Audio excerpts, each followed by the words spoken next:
ये बढ़ाते हैं। हमारा 11th क्वेश्चन है, if the variance of normal distribution is 4, variance हमें यहाँ से 4 दिया है, देन 4 सेंट्रल मोमेंट हमने इसके लिए फाइंड आउट करना है। तो वेरिएंस यानी सिग्मा स्क्वायर की वैल्यू हमें क्या दी है 4, सिग्मा स्क्वायर अगर 4 दिया, 4 सेंट्रल मोमेंट नॉर्मल डिस्ट्रीब्यूशन में होता क्या है म्यू 4 इक्वल्स टू 3 सिग्मा की पावर 4। तो यहाँ से 3 इंटू सिग्मा की पावर 4 करेंगे यानी 4 का स्क्वायर कर देंगे, 16 इंटू 3 48 हो गया। तो यहाँ से 4 सेंट्रल मोमेंट क्या आ जाएगा 48 करेक्ट आंसर होगा। For a Cauchy distribution which one of the following is true, Cauchy distribution के लिए कौन सा रिजल्ट ट्रू होता है, कोशी डिस्ट्रीब्यूशन में मीन मोड और मीडियन तीनों बराबर होते हैं। तो mean equals to mode equals to median for the Cauchy distribution. अगर एक्स हमारे पास नॉर्मल डिस्ट्रीब्यूशन फॉलो करता है, वाई हमारे पास chi square upon N distribution follow कर रहा है, then X upon root Y, यहाँ से हमारे पास X upon root Y Fisher distribution follow करेगा, फिशर टी डिस्ट्रीब्यूशन। क्या प्रोसेस रखी है, एक्स नॉर्मल डिस्ट्रीब्यूशन फॉलो कर रहा है, Y chi square upon N distribution follow कर रहा है, एक्स अपॉन रूट वाई जो है वो फिशर टी डिस्ट्रीब्यूशन फॉलो करेगा।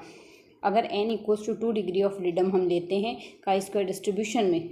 तो n equals to 2 degree of freedom the chi square distribution किस में कन्वर्ट हो जाएगा, n equals to 2 degree of freedom के लिए chi square distribution exponential distribution में कन्वर्ट हो जाएगा,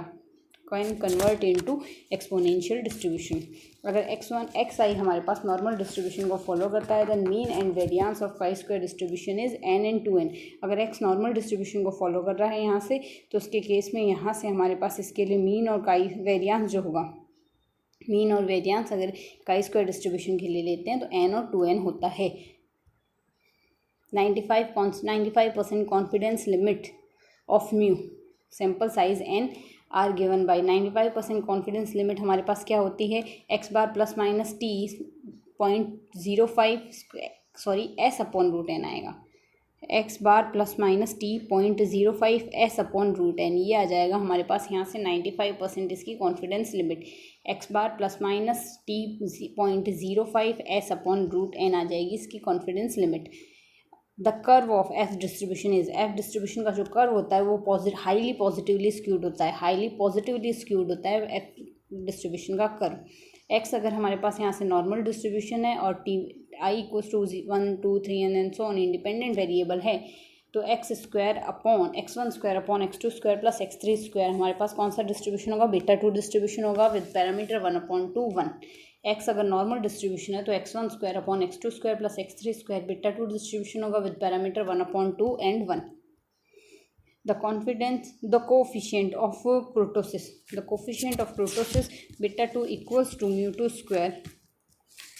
of T distribution with n-1 degree of freedom इस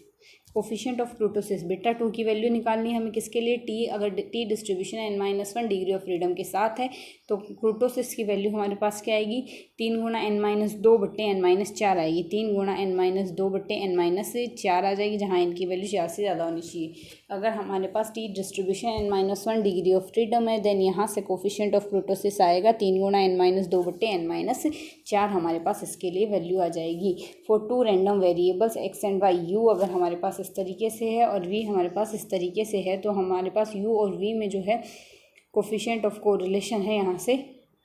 pxy, तो u और v का भी कोफिशिएंट ऑफ कोरिलेशन इक्वली आएगा क्योंकि x और y के जो साइन है वो दोनों में ही सेम है, मतलब दोनों में इसमें पॉजिटिव है। तो अगर साइन सेम है तो यहाँ से कोरिलेशन कोफिशिएंट इक्वल आएंगे, मतलब हमारे पास यहाँ से ये वैल्यू आ जाएगी। नेक्स्ट क्वेश्चन हमारे पास यहाँ से कहता है